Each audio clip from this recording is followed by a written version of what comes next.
Good morning and welcome to the 445 Productive Through Joy Show with your host, your boy, Dr. Michael Datcher. The show is each weekday morning. Right now, hella early at 4:45 a.m. here on YouTube's Michael Datcher channel and at 4:45 p.m. on Facebook Live.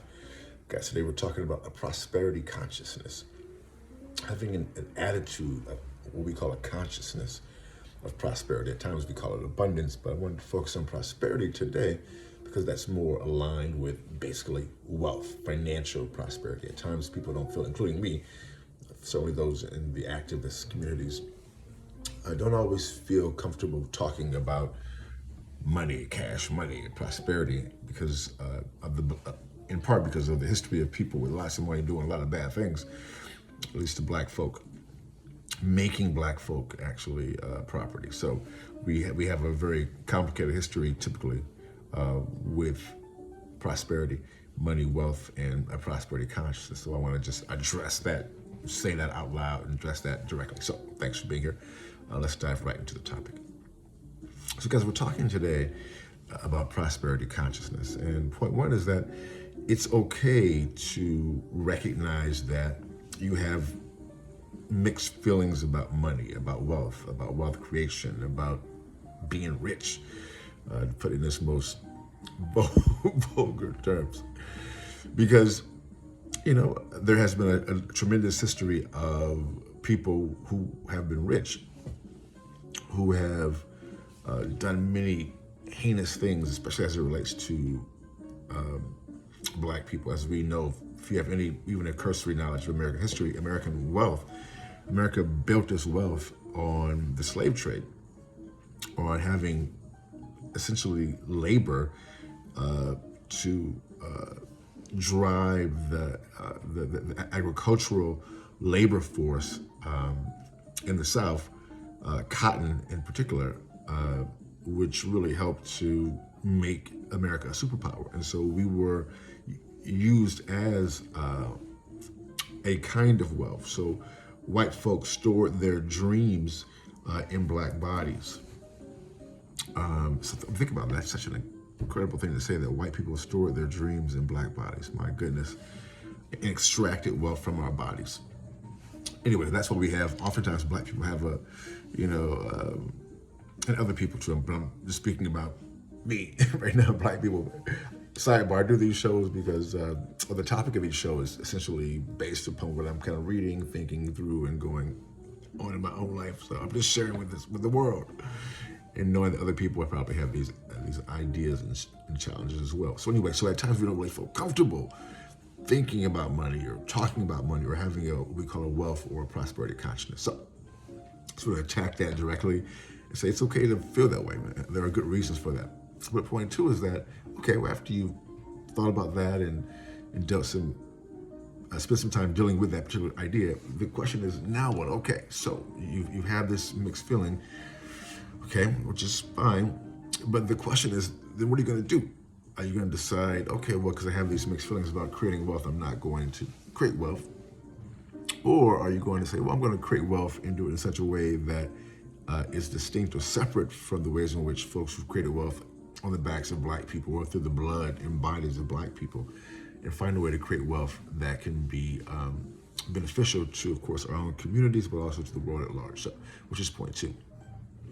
You want to think about, okay, changing your attitude about wealth, and what we're calling today is prosperity consciousness.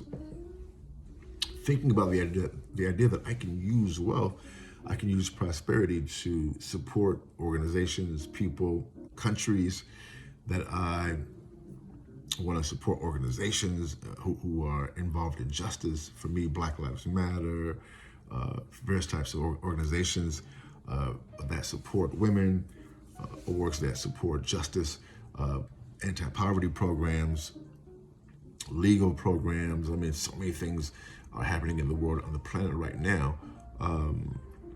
And as we know, like it or not, money has influence. You look at the political infrastructure of this country.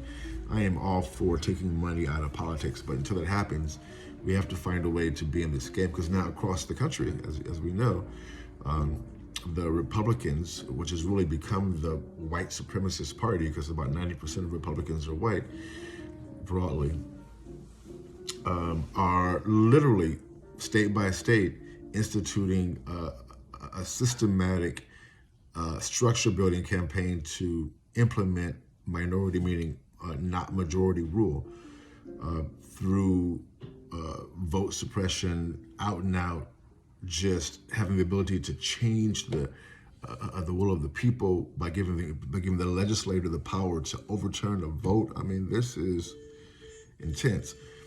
And one way to combat that is to be able to finance policies, finance politicians, give money to people who have the power to make a difference in that realm, because money drives politics. That's not my particular desire for it, how it should be operating, and I have my own way of done things to combat that.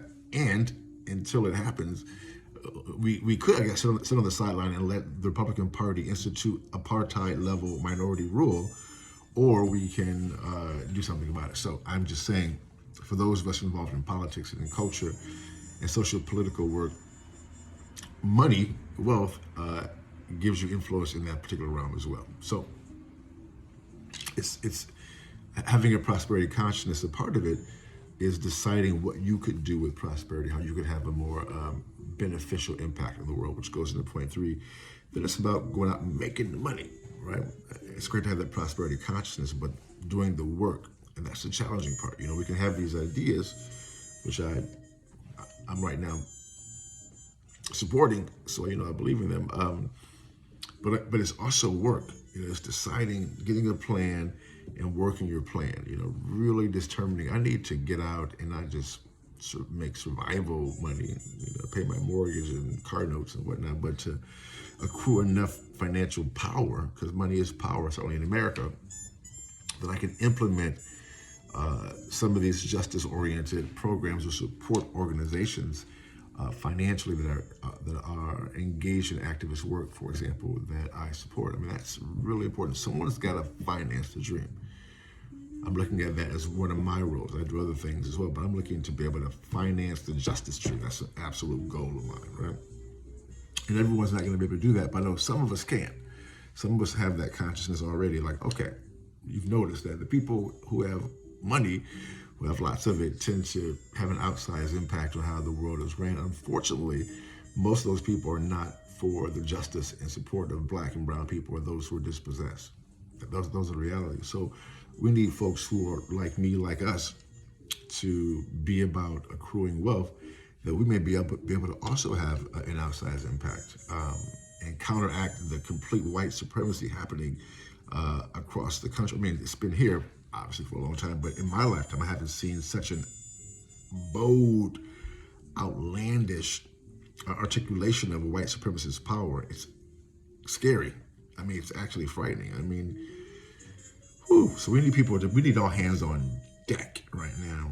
And part of that, all hands on deck, we need people who are interested, who are in the financial sector, who are entrepreneurs, to be about making that money and using the money for the good of the people. Boom! Goes the dynamite, guys. We'll see you this afternoon at 4:45 p.m. Until then, let's talk about it and be about it. Deuces, I'm out.